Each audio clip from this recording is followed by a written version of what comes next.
Few television dramas have managed to balance comfort, hardship, and emotional realism as effectively as Little House on the Prairie, which aired from the mid-1970s through the early 1980s. At a time when American television was increasingly experimenting with gritty urban stories and contemporary themes, this series looked backward to the 19th century frontier and found something timeless. It invited viewers into a reconstructed world of pioneer life inspired by Laura Ingalls Wilder's books, where survival, family bonds, and moral choices shaped every episode. What made the show stand out was not just its setting, but its emotional accessibility. It presented historical hardship through a deeply human lens that audiences could connect with regardless of era. Families gathered weekly to watch stories that felt both intimate and expansive, where small-town struggles carried universal weight. Over time, Walnut Grove became more than a fictional location. It became a shared cultural memory. Even decades later, discussions about the show often return to its ability to evoke warmth while still confronting suffering, loss, and ethical dilemmas in a way that felt unusually honest for family television of its time. Walnut Grove as a living world of memory and emotion. The fictional town of Walnut Grove functioned as the emotional heart of Little House on the Prairie, offering viewers a consistent sense of place that grounded the series' shifting storylines. It was more than a backdrop. It was a carefully constructed world that felt inhabited, familiar, and evolving. The Ingalls family, centered on Charles and Caroline Ingalls and their daughters, served as the anchor for audiences entering this frontier community. Michael Landon's portrayal of Charles brought warmth and moral steadiness, while Melissa Gilbert's performance as Laura provided the perspective of growing up in a world defined by both wonder and difficulty.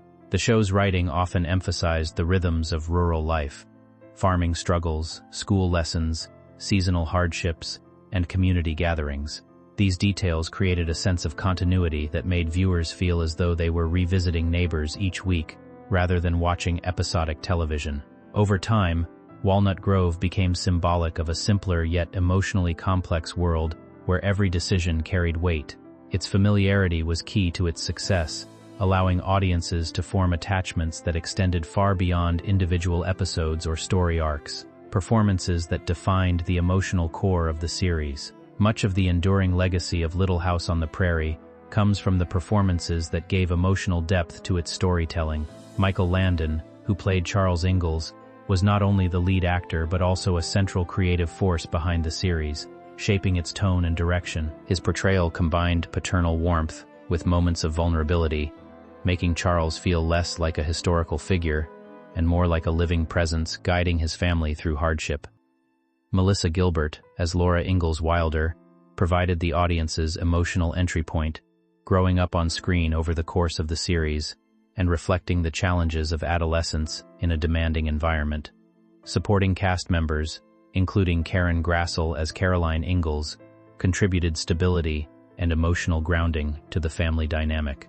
The chemistry among the cast helped the show maintain its sense of authenticity, even when storylines became dramatically heightened. Viewers often felt that they were watching real relationships evolve over time, with moments of joy, conflict, and reconciliation unfolding in a way that mirrored genuine family life. These performances became central to the show's ability to balance sentimentality with realism, creative control, and the vision behind the prairie. Behind the scenes, Little House on the Prairie was heavily shaped by Michael Landon's creative vision. As star, executive producer, writer, and director for many episodes, Landon exercised an unusually high level of control for a television series of its time. This creative authority allowed the show to maintain a consistent tone, but it also placed significant pressure on production relationships. Landon's approach emphasized emotional storytelling, moral clarity, and a focus on human connection, often steering scripts toward themes of redemption, forgiveness, and resilience. His leadership style was described by some as deeply passionate and hands-on, ensuring that each episode aligned with his interpretation of the show's values. However, such centralized control inevitably led to friction within the production environment. Writers, directors, and collaborators sometimes found themselves adjusting to Landon's strong narrative preferences. Even so, this creative dominance contributed to the show's distinctive identity. The series rarely felt disjointed or inconsistent, largely because its guiding vision remained unified. Whether that unity was achieved through harmony or tension behind the scenes, It ultimately helped define the emotional and stylistic coherence that audiences came to recognize and trust. Stories that confronted difficult realities beneath nostalgia. Although often remembered for its wholesome tone, Little House on the Prairie frequently tackled subjects that were difficult, controversial, or emotionally intense. The series did not shy away from themes such as racism, disability, addiction, poverty, and violence, using its frontier setting to explore moral and social challenges. Episodes often placed characters in situations that required confronting prejudice or injustice directly, sometimes in ways that surprised audiences expecting lighter family fare. Storylines involving illness, loss, and social exclusion were presented with a level of seriousness uncommon in television programming aimed at broad family audiences during that era. The show's willingness to depict emotional pain alongside moments of hope gave it a layered quality that contributed to its lasting impact. Rather than presenting an idealized version of pioneer life, it often highlighted the harshness and moral complexity of survival. This blend of warmth and realism allowed the series to operate on multiple levels, as comfort viewing, as moral storytelling, and as a reflection on human resilience in difficult circumstances. Tensions, relationships, and life behind the cameras. As with many long-running productions, the environment behind Little House on the Prairie was not without its tensions and complexities. Reports from cast and crew over the years have suggested that the production atmosphere could be challenging, particularly due to the strong influence of Michael Landon in shaping creative decisions. While many collaborators respected his vision and energy, others noted disagreements over direction, compensation, and creative input. Karen Grassel, who portrayed Laura Ingalls, has spoken in interviews about frustrations regarding professional recognition and pay equity, reflecting broader industry issues of the time. Additionally, the intensity of long-term filming schedules contributed to emotional strain among cast members who spent years working closely together under demanding conditions. These dynamics are not unusual in successful television productions, but they become more visible in retrospect as cast members reflect on their experiences. Despite occasional friction, the ensemble continued to deliver performances that maintained the show's emotional consistency. The contrast between on-screen harmony and behind-the-scenes complexity adds another layer to the legacy of the series, reminding audiences that even the most comforting television worlds are created through real human effort and imperfection. Personal choices and their ripple effects on the production.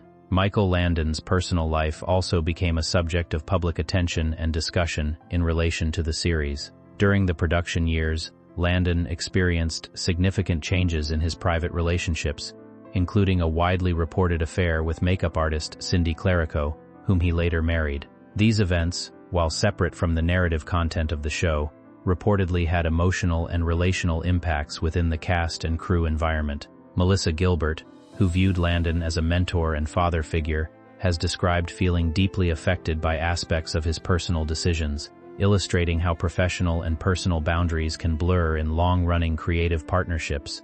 Over time, however, many of these relationships evolved, and reconciliation occurred in various forms before Landon's death in 1991. The intersection of personal life and professional storytelling is not uncommon in television, especially in productions that rely on close-knit working relationships over many years.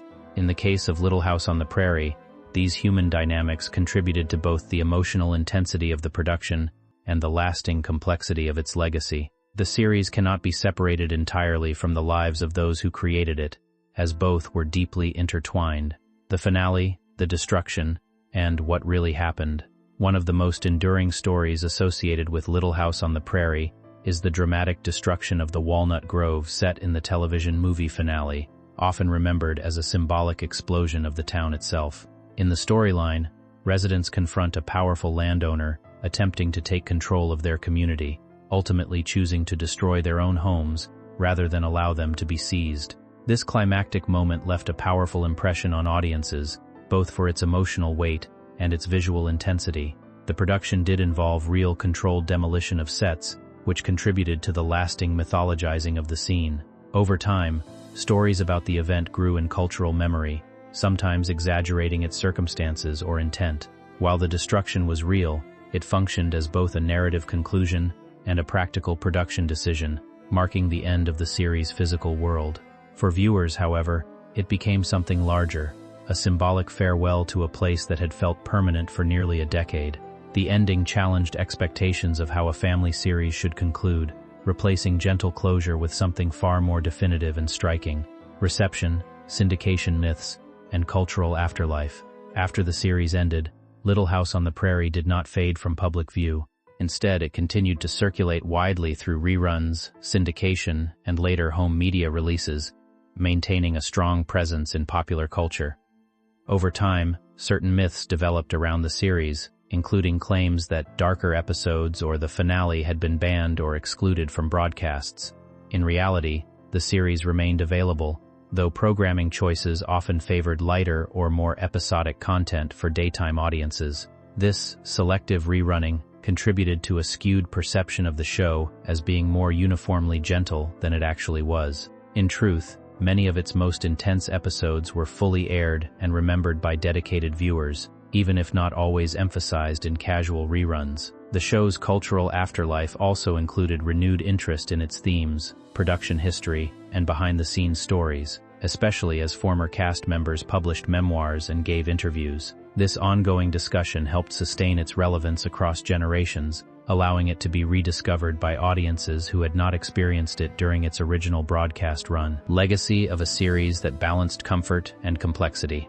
The enduring legacy of Little House on the Prairie lies in its ability to balance comforting storytelling with serious emotional and social themes. It offered viewers a sense of stability and familiarity through its depiction of family life in Walnut Grove, while also confronting issues that challenged that sense of comfort. This duality is part of what has kept the series relevant decades after its original broadcast. It was not simply a nostalgic portrait of pioneer life, but a layered narrative about human endurance, moral choice, and community bonds under pressure. Its influence can be seen in later family dramas that attempt to combine emotional warmth with difficult subject matter. The show's willingness to embrace both tenderness and hardship made it distinctive in television history. Even controversial elements, such as its dramatic finale or reported behind-the-scenes tensions, contribute to its lasting fascination. Rather than diminishing its legacy, these complexities deepen it, showing how cultural artifacts are shaped by both their stories and the realities of their creation.